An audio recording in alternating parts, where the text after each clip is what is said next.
Hey YouTubers, Mike Boards with the Mike Boards channel. Thank you for watching. Today we're talking ABS fault light, and in this video I want to show you how to access your fuses and inspect them, because the fuse may be blown or you may just have a little bit of corrosion on the actual electrical leads that you can just clean off and fix your issue. Let's go out to the vehicle and take a look. Alright YouTubers, outside in the garage now, and safety first always. Step one, cut all electrical power to your system.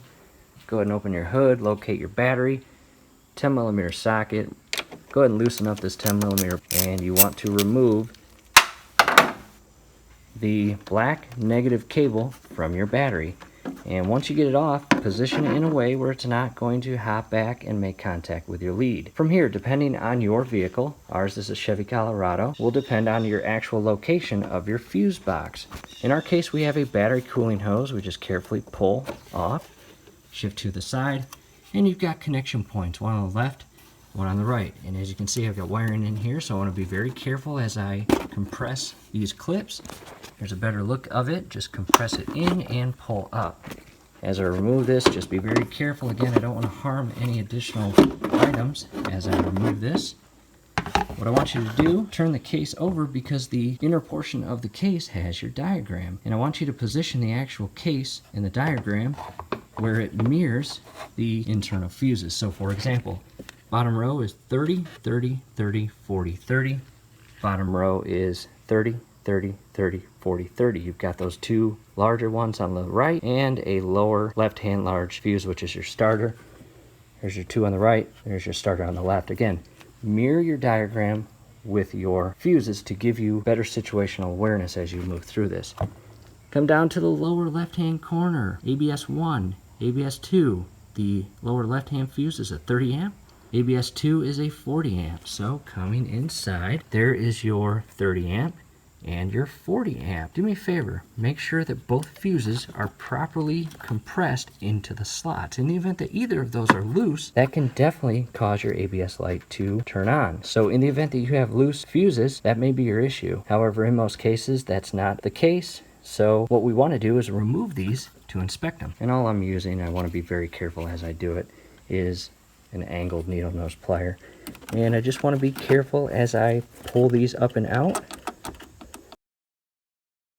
And there is the first one. I will set that in the case here, and I'll get the smaller 30 amp.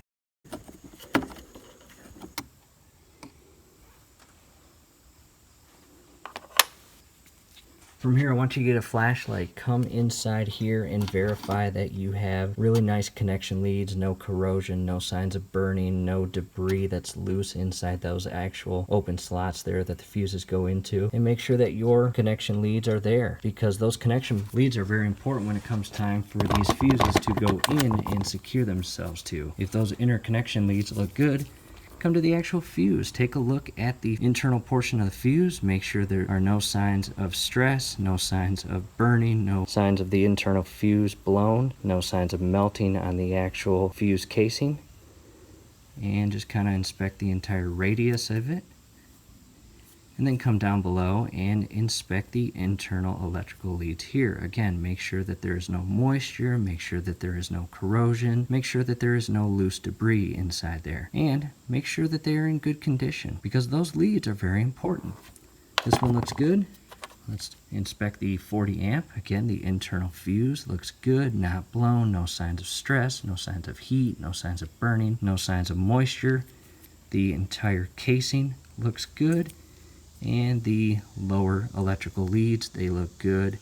No signs of stress, no signs of corrosion, no moisture, no loose debris of any sort. So these fuses look good. We will carefully re-secure them into the fuse box. And don't forget which fuse goes where. The 40 amp goes in at an angle here and goes into the inner slot.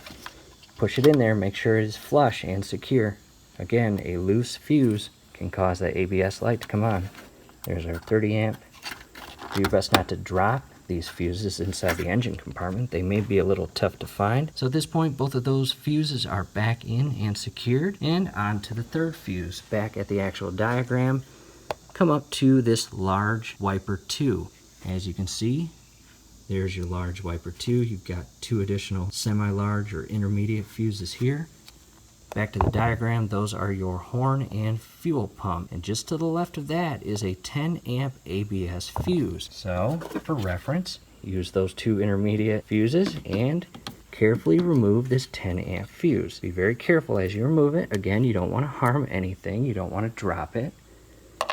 And what we will do is follow the same steps as those larger fuses. Make sure, number one, that the fuse is not blown. Make sure that there is no corrosion on the electrical leads. Those look pretty good. Make sure that there is no signs of overheating, no signs of burning.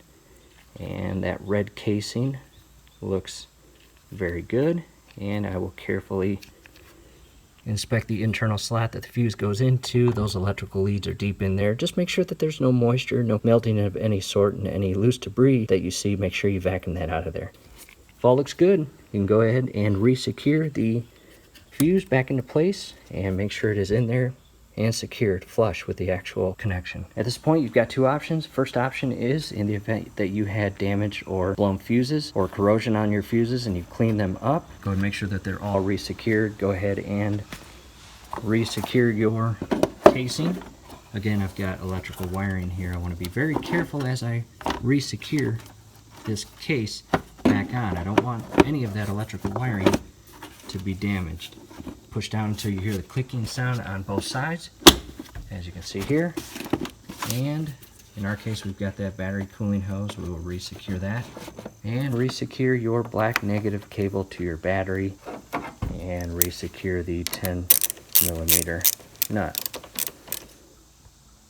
From here, make sure you are not leaving any tools behind. We will close the hood. Back in front of the truck, hood is closed, and we are going to hop inside and start the engine. We are looking for one of two things. Number one, in the event that you had corrosion or a blown fuse and you cleaned it up or replaced any fuses, it's very possible once you start your engine, those fuses will begin communicating with your onboard computer and immediately turn off your ABS light. However, if it doesn't, you will have to take your vehicle for a test drive because most vehicles require speed to accelerate above 10 to 15 miles per hour, and your ABS system will kick into gear and run its proper test to make sure all systems are working in their proper configuration. And once you get up to speed, you may see that your actual ABS light turns off. However, if it does not, you may have to look at a few different troubleshooting options, and that's no big deal. We have a very cool video that talks about the 4 most common causes of your ABS light to illuminate, and what we'll do is we will link that video down below in the description section as well as down below in the comment section, so definitely check that out. From here, do us a favor, below the video you will see that thumbs up icon. Click on that, like the video, subscribe to the channel. Definitely go to your settings, turn on your YouTube notification bell. Once you do that, every video that we upload, you will be notified. You will be able to stay up to date with us. That will be awesome. Thanks again, YouTubers. And again,